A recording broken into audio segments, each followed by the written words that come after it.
The French and Indian War. The French and Indian War from 1754 to 1763 was fought over the land in America between the English and French. It was called the 7 Years' War in Europe. It was called the French and Indian War because the Indians helped the French in the war against the British. The Indians had nothing to lose. The British were taking their land. The French were not. The British won, but it cost a lot of money. It is a political cartoon calling for American colonies to band together for protection against the Indians and the French. First published in the Pennsylvania Gazette on May 9, 1754, Eng&trans, join or die. Proclamation of 1763 forbid colonies to settle west on the Appalachian Mountains. It was created to protect colonies from the Indians. Many colonists reacted with anger toward the proclamation. They didn't like being told what to do or where they could live. French and Indian War cost a lot of money. Parliament decided to tax colonies to help pay for it. And the first tax was the Sugar Act of 1764. It placed a tax on molasses and sugar imported by the colonies. Stamp Act of 1765 placed a tax on all printed materials such as newspapers and playing cards. These taxes upset the colonists even more.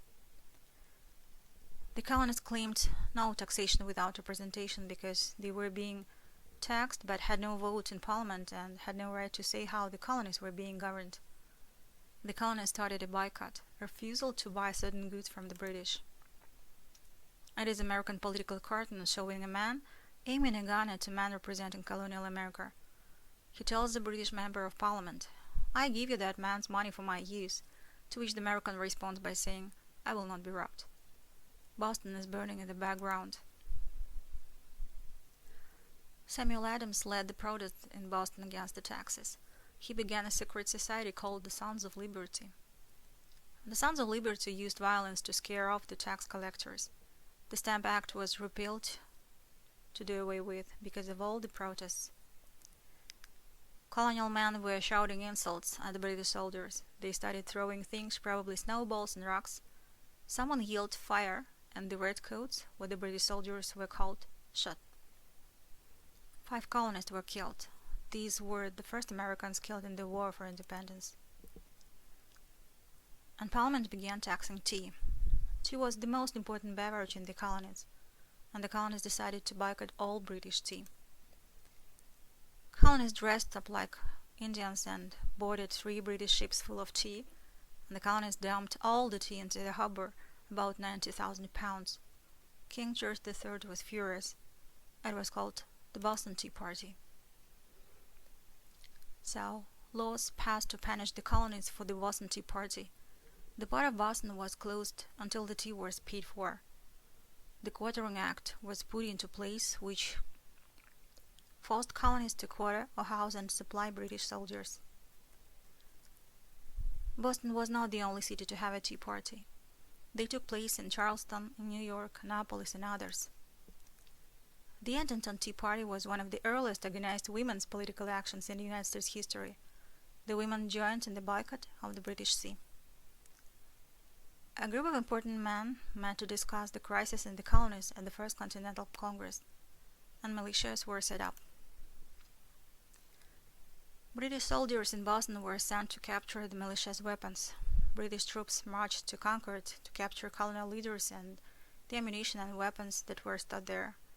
The first 2 battles of the American Revolution were fought at Lexington and Concord, where the American militia met up with British forces. The Second Continental Congress met in Philadelphia to discuss the next move of the colonists. They appointed George Washington as commander of the colonial army. War with Great Britain was imminent. Common Sense, written by Thomas Paine, was a pamphlet that encouraged colonies to declare independence from Great Britain. Common Sense was very influential because it was read by many people. The United States first needed to declare independence from Great Britain, and Thomas Jefferson, at the young age of 33, wrote the Declaration of Independence. The Declaration of Independence was signed on July 4, 1776. This is the day that the United States of America declared their independence from King George and Great Britain. and one of the most famous men in the world, Benjamin Franklin, was sent to France to ask for military aid as well as a loan. And the war was on. So then, this is the feedback control, or the small assignment for you. On the first, you are to search for some additional information on the issue. The second, please illustrate your material. The third, find any facts showing the inevitability of war. Try to prove your version.